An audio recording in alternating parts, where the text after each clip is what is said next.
everyone, Andrew here, bringing you another video review. And today we're going to be doing my comic pull list for the week. Now, before I actually get into the pull list itself, I want to do kind of a mini review? Question mark, question mark. I don't know if I would call it a mini review, but uh, this week I finally got something important to me, something that I've been yearning for so long. Uh, and I want to do a review on it, a full review, but I kind of got into a cool pose that I don't want to move it out of. So, it's automatically when I say pose, it's going to be a figure. But I finally got one of the holy grails of figures for me, the Legend of Zelda Figma Link. Look at that. Now, the reason why I call it a holy grail, there's two reasons. One is, uh, one thing I always wanted but I never really had the opportunity to get, for whatever reasons, was a Legend of Zelda figure.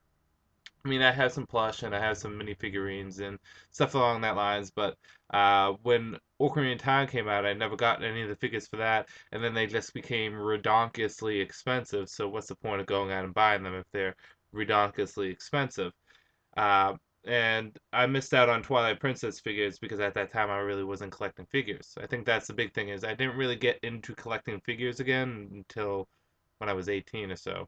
And Twilight Princess came out when I was 18, but I guess I just didn't put any thought in it.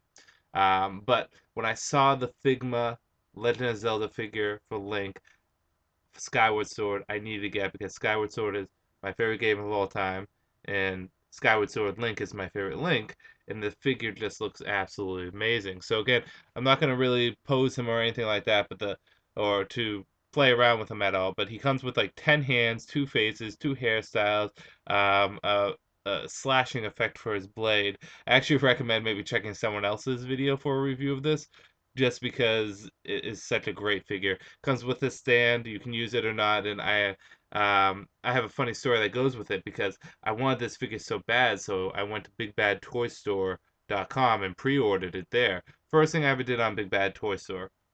So I pre-ordered it. I pre-ordered two. I do have two of them.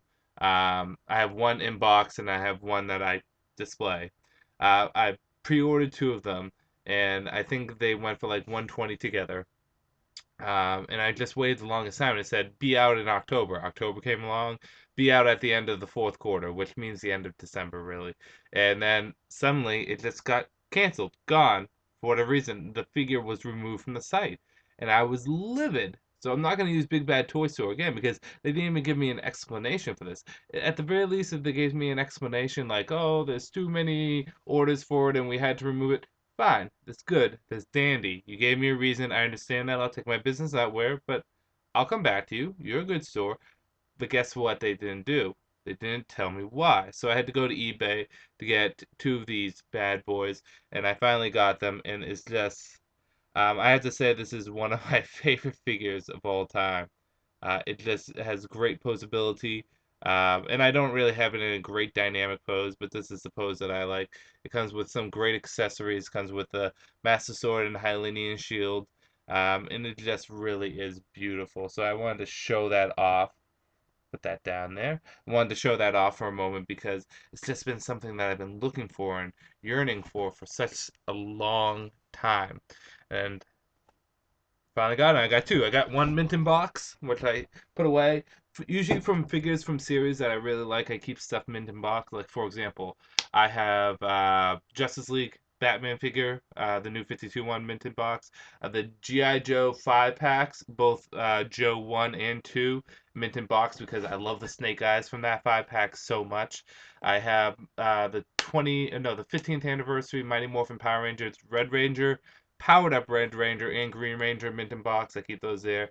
Kenner's Luke Skywalker's Jedi gear, and Kenner's expanded universe Mara Jade in box. I have the comic book two back of Mara Jade and Luke in box, and then also some other Luke Skywalker figures I keep in box because it's fucking Luke. And I have a bunch of other figures in there, like Leonardo from TMNT. I keep the things that I really like. I keep them in mint and box, and then I get a second one to display. That's how you do it. God, I have a problem. I love figures way too much. But enough about the figures. We might as well jump into what you guys really want, and that's comic book reviews. And we might as well start where we always start, with a little bit of Batman in our life. Detective Comics issue number 16, Death of the Family. So this is kind of a Death of the Family tie-in, but also has been dealing with some of the other stuff that John Layman have been doing with the Penguin. And really, we get to see how the city is being affected by Joker's return and copycat killers and people taking up various different identities to kind of support the Joker. And one of them is the League of Laughs. Oh no, the League of Smiles. There we go. Kind of messed that up there. League of Laughs kind of sounds good though. And this League of Smiles are the most dangerous of these copycat killers because they go to an extreme. So Batman has very little time to actually stop them from going and causing mass chaos and destruction. And while this is going on, the Penguin has been replaced by the Emperor Penguin, which is, I think, a fascinating story. I really do like what Layman's doing with the Penguin and with the Emperor Penguin. I want to see more of that and a little less of the death in the family stuff. And I'll explain why. The reason is we have four, count them, four Bruce Wayne Batman titles, if we're not counting Batman Inc. Batman, Detective Comics, Batman Robin, Batman the Dark Knight, all of them at a relatively good pace right now. They have good writers on each of them. Scott Snyder, John Layman, Peter Tomasi, and also Greg Hurwitz. So we have some pretty good writers on there. Hold on one moment. Phone. Sorry about that. If the phone rings, sometimes I gotta take it. So anyways, we have four great writers on each book. So we have them all pretty solid. And I never think that, in my perception, I don't think they actually take place during the same time, or they shouldn't. Sometimes they overlap, like Batman and Robin will overlap with Batman as it did, and obviously we're seeing Detective Comics. But I always think, like, Batman the Dark Knight is actually set in the past. It's set back before Batman even started. Not Batman even started, but Batman issue number one started. Or like issue number one of Detective Comics in the first story arc, I think is actually a story arc set a year before the new 52 kind of started out. It's kind of weird, but not all the titles have to be set at the same time, and they can all focus on a different enemy or a different aspect of Batman. I kind of like how the Penguin is focused in Detective Comics. It's just a thing I like. We can focus on him there, and we can give a lot of these minor Batman villains a lot of showcase without having to rush through them. I think that's actually one of the benefits of having so many Batman titles. A lot of people complain, well, we don't really need them. No, we don't, but one of the benefits is that you can do that 6 issue, well, it wasn't 6 issue, 5 issue story arc about the Scarecrow that you did with Greg Hurwitz run on Dark Knight, and you don't have to worry about it interfering with the death of the family Joker stuff that Scott Snyder's doing. So I kind of like that idea. So I'm really actually fascinated by the Emperor Penguin story arc going on right now. And I know I just kind of segued into good, bad, whether or not you should get it. It happens. So I do like that. I think the art is pretty good, and I think the story was told well. Bad, I just don't think this should be a Death of the Family tie-in. It's a good tie-in. I enjoyed it, but it's making Death of the Family seem like it's longer than it actually is. Because I think Death of the Family is only supposed to take place over a couple days. This makes it feel like this is like a couple weeks. Not a couple weeks, but maybe longer than 3 days because Batman goes up against the Joker, and then he's knocked out for 3 days, and that's supposedly when the crossovers happen. And then, well, some of them, and then Batman and Robin takes place after issue 15. I'm confusing everyone right now. I have a timeline in my head on how the issues work out, and it actually makes sense in my head. On a whole, though, it was a pretty fun issue. I'll give it a 3.5 out of 5. Enjoyable, but not enough of what I wanted from it. But that's just personal gripe. Still liked it. Batwing issue number 16. So basically, we're in Africa.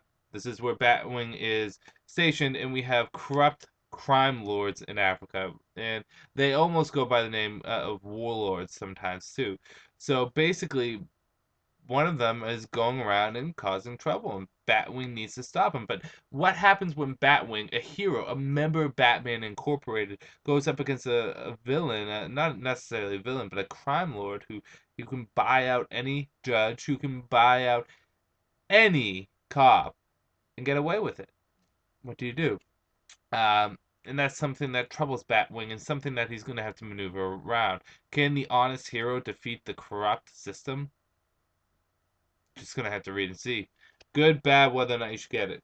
Good. You know what I like about this is that this is just a case for Batwing. It's not like this over-the-top story arc or this rambunctious villain he's fighting. Is a corrupt businessman that he is going up against. It kind of reminds me of the good old Silver Age and Bronze Age for some Batman titles. Now, Silver Age may not be my favorite age, but I do appreciate a lot of it. There's a lot of things I love about the Silver Age. And one of them is that you can just have a story in an issue, and it can be a case that this superhero deals with. We saw it all the time with every Silver Age comic. I just blanked out there for it. I almost said Justice League, but Silver Age comic. And that's kind of the great thing about Batwing in this, is that this is just a case that he takes care of. The dialogue was good.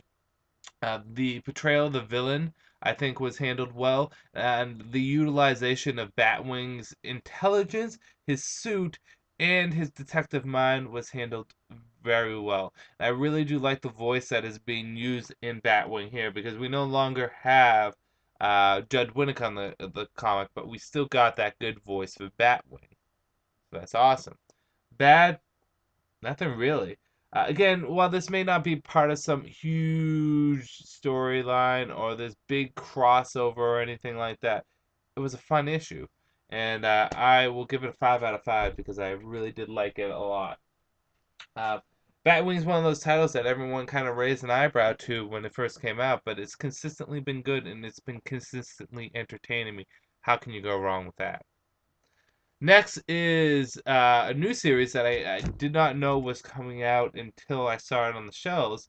Uh, IDW's TMNT's Secret of the Foot Clan, issue number 1. So, TMNT series has been great, and we've had some crossover series or some spin-offs such as the Micro series, and now Secret of the Foot Clan, which does exactly that, tells the secret origin or history of the Foot Clan. Part of it's set in the past where we learn about who was the first Foot Clan member, why is it called the Foot Clan. It's ties into the present on exactly how the influence of the past created the Foot Clan that we have now. We get to see a lot of the Turtles doing investigating in this, and of course we get to see Shredder at the end. But we also see some major TMNT characters in the past affecting the Foot Clan. There's a lot going on in this one issue. It is a $3.99 book, so there's going to be a little bit more to it. IDW does that along with DC. If it's $3.99, they put a little bit more in there. So there's a lot of stuff being thrown in here. So some of it's set in the past, but some of it's set in the present, and it's good to have that because it feels a lot like a side story that's going on, while at the same time giving us that little backstory. What I liked about this, good. It gives a very logical and a very interesting and fun tale for the secret history of the Foot Clan. And again, this is just issue 1. There's going to be more. We didn't get the whole story here. The characters that are introduced, the newer characters, are great characters. And I think the tie-ins to some characters who were in the past in the TMNT universe utilized here were very good. I liked how the art was. I thought the turtles looked pretty cool, and I thought a Shredder looked really badass. I mean, how can you not be intimidated by Shredder right there? Good old Rockasaki. But I really did like the art, and I liked how all the bandanas for the turtles were different. Like Leo's was more jagged up at top, where Ras kind of came down like Nightwing's almost. You have to kind of look at it, but the dialogue was very great, very great, very good. I really do think the turtles had their own distinct personalities. Mikey's kind of stood out the most, of course. It just on a whole was a great issue. This is going to be another 5 out of 5. If you're a turtle fan, pick it up because it's worth it. On to Swamp Things, the Rot World, the Green Kingdom Part 4. issue number 16. A long title there. Basically, Swamp Thing issue number 16. So we heard the news. Scott Snyder is going to be leaving the title on issue 18, I believe. We have a lot of people leaving. He's leaving Swamp Thing, and Scott Lobdell's leaving Red Hood. But I don't know who's the writer that's going to be on Swamp Thing. I saw his name, but I don't actually know them that well. But I know name is escaping me. The excellent writer that's on Talon right now is going to be taking over Red Hood, so I'm actually pretty pumped for that. But yes, enough about that. So basically, Swamp Thing is in Gotham. He's working with Barbara Gordon. He finds out that everyone's been hiding in Arkham Asylum, which is actually quite hilarious. But he finds that Bruce Wayne left him a little gift, a little edge against the Rot. And Swamp Thing finally does what he should have done in the beginning: take a stand against the Rot. Utilize this little gift that was given to him by Batman to face against the hordes that are coming to Gotham. Um, in addition to that, we get to see the Justice League here, fully corrupt, ready to attack. What is this special gift that Batman leaves Swamp Thing, and how is he going to utilize it? Just going to have to read and see. Good, bad, whether or not you should get it. Good, the art has been great in this, as always, and I really do like Barbara Gordon's contribution in this. I think it's funny that she's the one survivor, but it's logical, too, because she's pretty smart, she's a survivor, and it works out pretty well for the story. I like the gift that Batman kind of gives Swamp Thing, and it leads Swamp Thing to do what he needs to do and take a stand against the hordes of the Rot. And we get to see the corrupt Justice League, Superman, Wonder Woman, Cyborg in here, which is really cool. We see Flash and Animal Man, so it's really cool to see this going on. Bad. The only thing is it would have been nice to see a little bit more of crossing over with Animal Man, because assumingly Rot World for both Animal Man and Swamp Thing lasts for, let's say, till issue 18. So there's going to be 4 more issues between the both of them. They're going to have to meet up at some point. I figured they meet back up by now, but other than that, it was a great issue. 4.5 out of 5. Pick it up. And then its counterpart, Animal Man issue number 16, The Red Kingdom Part 4. So, and also in Swamp Thing in this, we get to see more past flashbacks to the killing of their loved ones, yada yada yada, yeah, stuff that we really don't care about. So they find the Green Lantern of this space sector, but it isn't Hal, it isn't Sinestro, not Guy, not John, not Baz, not Kyle. No, this is a different Green Lantern. See, the Guardians, which is kind of funny, despite their complete loopiness, know of the Rot and want to prevent the Rot from growing. So they send one Green Lantern that is tied to the Green to face the Rot. So Animal Man basically has to take this Green Lantern, free him, and try to somehow stop part of the Justice League, which is basically Flash, from killing them all. And let's just say one member of their ragtag group does not make it out. Who is it? Just gonna have to read and see. Good, bad, whether or not you should get it. All the goods and the bads of Swamp Thing basically apply to this. Great writing, great art, fun, interesting story. It's cool to see how the Justice League has been corrupted or where they're at and all that. And of course, the one bad is I still want to see Swamp Thing and Animal Man interact with each other. I'm gonna give this the same score, 4.5 out of 5.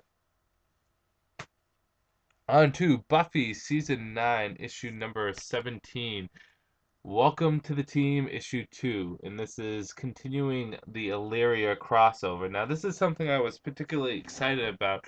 It's one of the first issues I read for my weekly comic poll because I love Illyria, and I really wanted to see Illyria go up against Buffy because in the Buffy universe, I think Illyria is the most powerful character, even more powerful than Dark Willow, because even though Dark Willow's got it going on, doing what she does, Illyria, I just think is overall a more powerful individual. plain, flat, and simple. She can manipulate time and space. Dark Willow can do all these magical spells, and Illyria can just go like this and then snap her neck. In saying that, I just wanted to see Buffy and Illyria duke it out between the two of them, and it didn't really happen. This, if anything, actually, Illyria asks Buffy to team up with her to take on an old foe, teaming up with another old foe. Who are these individuals? I'm not going to reveal. Why is Illyria doing this? I'm not going to reveal. But it has something to do, yes, it has something to do with magic. Onto good, bad, whether or not you should get it. Good is good to see Illyria kind of full powered again. She can manipulate time and space, which is cool. Um, I thought the voices for each character was pretty spot on. How they talked, how they spoke, the coldness and eeriness that Illyria gives was definitely there. Um, but that's about it. Bad. It feels as though all the character development that Illyria had in After the Fall is gone. And again, I wanted to see a throwdown between these two. On a whole, it was an okay issue, but I'll give it 2.5 out of 5. I do have the Spike series. I read issue number 1. I have all the issues over there. I just haven't got a chance to read them. And I have the Willow series in my box at the comic store, so I'm gonna have to pick those up. So sorry I haven't been able to review them. But yeah, 2.5 out of 5. They just had such an opportunity with the concept and the story, and they didn't go with it. Green Arrow issue number 16. So, if you remember where we last left off, Green Arrow is really trying to keep his city together because he left, crime came in, and basically he needs to take on the crime that came in. The individual, I forget his name. I know Pike is the smaller guy who had literally the ice pick put through his hand. But basically, he's losing it. He's gonna set off a bunch of bombs and kill himself, and Green Arrow has to put down the bow and talk him out of doing that. Will he succeed? Or will he fail? Or will a bad guy intervene and ruin it all? What will happen to Green Arrow after this? Just gonna have to read and see. Good, bad, whether or not you should get it. Good. I thought some of the dialogues and concepts in this story was pretty good. I liked how Green Arrow had to talk this individual out of committing suicide, talk him out of blowing up a whole building. It was actually kind of sad. And Green Arrow even comments, this kid's gonna be, he's gonna be back on the street. He's been through juvie. He's been through jail. It's an endless pit of darkness. How can I help him? How can I keep him away from the cops? How can I help him get back on the right path? And the Green Arrow in this, I actually like this Green Arrow more than I like. I mean, the comic may not be good, but the character Green Arrow I like more because he's not the asshole he was in the old 52. In the new 52, he's that swashbuckling playboy individual adventurer that we have here. Green Arrow also, I thought the art was pretty good in this. Although I think I haven't been in love with the art in previous issues, I think the art kind of worked good in this issue. Everything kind of stood out well. There was some nice dynamic shots in action. And Green Arrow also had to fight against an enemy, well, understandably injured, and it kind of made you wonder, is Green Arrow going to make it out of this? Bad. There was some missteps in some dialogue. And how do you say it? Nico Netti, I think is her name. I can't pronounce it that well. She does Catwoman awesome. Also, and what she does is sometimes she does fantastic dialogue, and sometimes she does mad dialogue, and it shows up in every issue. So we definitely get to see that there. On the whole, this was a pretty decent issue. I'll give it a 3.5 out of 5. Nothing special, but not that it's nothing special. It's average to better. But I guess it wasn't anything special, but it was fun. And I guess that's what's important with comics. Human Bomb, issue number 2 of 4. So Justin Gray and Jimmy Palmiotti have been kind of doing the Freedom Fighters, and we get to see Uncle Sam once again in this issue recruiting Human Bomb, and we get to learn more about Human Bomb's power and how he can manipulate it. And basically, he wants to go and attack the individuals who have turned him into a human bomb. What will go down? Don't know. Leaves off on a pretty big cliffhanger. Good, bad, whether or not you should get it. Good. I like the science and the concept and the learning of how he's going to use his powers. It's not just like, I'm going to blow up. It's how he can consolidate the explosions, how he can manipulate the explosions, how he can focus it into certain areas. I really do think that's the how they explain his powers and how they trained his powers were good. I like the conversation between him and Uncle Sam. I think Uncle Sam is a pretty cool chap. I think he's a pretty cool character. Just a chap. I think he's a pretty cool character, and I like this version of Uncle Sam. I like him a lot. Um, Bad? Nothing really. This was a really good issue. I really did like it. 5 out of 5. It was fun, and I'm liking the Human Bomb. I think it's been a fun story thus far. Fantastic Four issue number 3, part of Marvel now. So the Fantastic Four are on this planet again. They're going out and they're doing time travel, dimensional hopping, adventuring as a family. The real reason why they're doing this is Reed Richards is dying and he needs to find a cure. And he's not telling his family, but he needs to find a cure. And they go to this planet and they just have an adventure. They find out there's more to this planet than you may think, that the planet is actually alive. Good, bad, whether or not you should get it. Good. I really do like the concept that's being executed with Fantastic Four. It's exactly what I want. It's just a nice adventure title. There doesn't need to be any fighting. You don't have to go up against a huge supervillain. Sometimes just going to extra dimensional areas and traveling and exploring them is fun enough.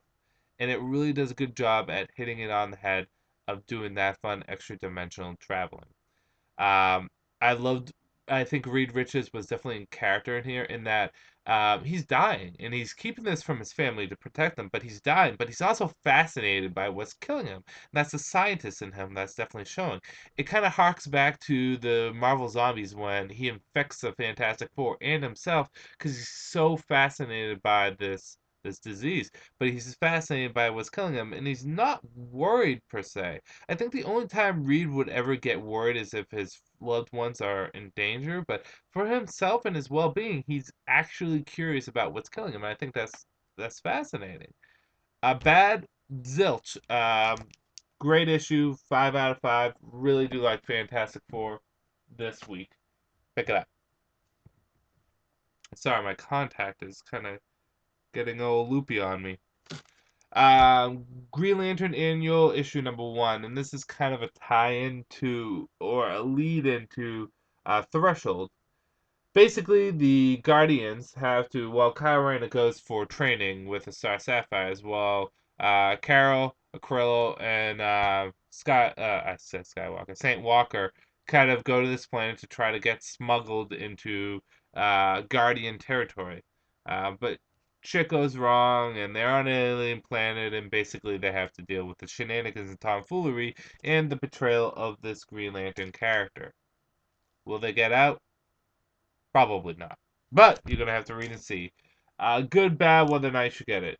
Good. The concept in this was nice. I like the idea of what's going on. I like the DC Universe's space stuff, and I like how it's kind of separate from Earth. I mean, this has nothing to do with Earth at all. It's just space stuff, which makes me think Threshold will be a fun comic. And the characters are introduced, particularly this Green Lantern, whose name I forget. Um, will be cool. I like them. Bad. Talk about good concept and bad execution. I was thoroughly bored throughout this 499 issue because it just wasn't handled that well, which surprises me because I look at who writes this and it's Keith Giffens, and Keith Giffens is a fantastic writer. But it just bored the living shit out of me. That I thought there was way too much dialogue at times, and I felt as though it was so disattached from the main Green Lantern New Guardian concept and what they're trying to do. Whether or not you should get it, no. It's a 2 out of 5. It really wasn't good. Avoid it.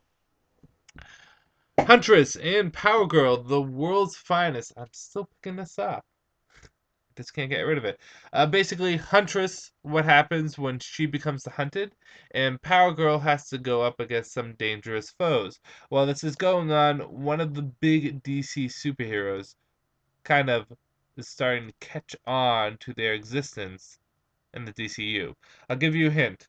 It's either Superman or Batman. One of those two. Um, which makes me think next issue is going to be really interesting if this individual shows up, pops out of nowhere, and confronts both Power Girl and Huntress.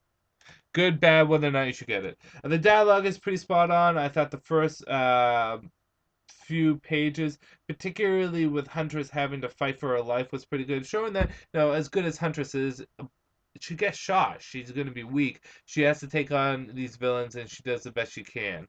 It was also nice to see an issue where Power Girl is getting shot by tanks and stuff, and she's not getting her clothes ripped off. How's that? Bad, again, there's still no underlying story. This comic isn't really going anywhere. It's just kind of, this is what we're doing today. This is what we're doing tomorrow. It was good to see that superhero, one of the real world's finest, show up at the end, and it makes me curious for the next issue. But yeah, this is a decent issue, 2.5 out of 5, average, run of the mill. Doesn't blow me away, doesn't make me hate it. It's just there. Okay, on to something that isn't run of the mill. Earth 2, issue number 8, the introduction of Fury. So basically, Steppenwolf, who I've been loving in the New 52, has taken Wonder Woman's daughter, calling her Fury, and basically trained her to become his personal, I don't want to say bodyguard, champion maybe, um, his personal gladiator. And well, Steppenwolf has a plan. He basically is going to take over. What is he going to take over? I'm going to leave that up to you guys to read. Good, bad, whether or not I should get it. Good. Uh, I love Steppenwolf. I really do. I think he is a great villain. New 52 can have Darkseid. Earth 2 can have Steppenwolf. I like it. And seeing that the fourth world is literally its own separate world, it's not like in the same universe. It's like another world that just has been invading different dimensions. I like the fact that Steppenwolf is trapped here. His dialogue was great in Fury. I love Fury. Her introductions was handled well, and I do like her as a character. Uh, Although the very little that we get, it makes me curious to see if Fury's name, her real name, might rhyme with Mana Roy. But you never know. But I really do like Fury. I like the look of Fury in this, and I think everything was handled well here. I'm not even going to bother keep talking. 5 out of 5. We're down to the last two comics this week. G.I. Joe issue, what are we at? 186. I'm not going to lie. I mean, I love G.I. Joe, but I was reading this issue Thursday night, and I was falling asleep. Not because the issue bored me at all, but mainly because I was working. I worked a full like 11-hour day, and I had 5 hours of sleep beforehand, so it was going to be inevitable. I was going to pass out, and I passed out around 9 o'clock.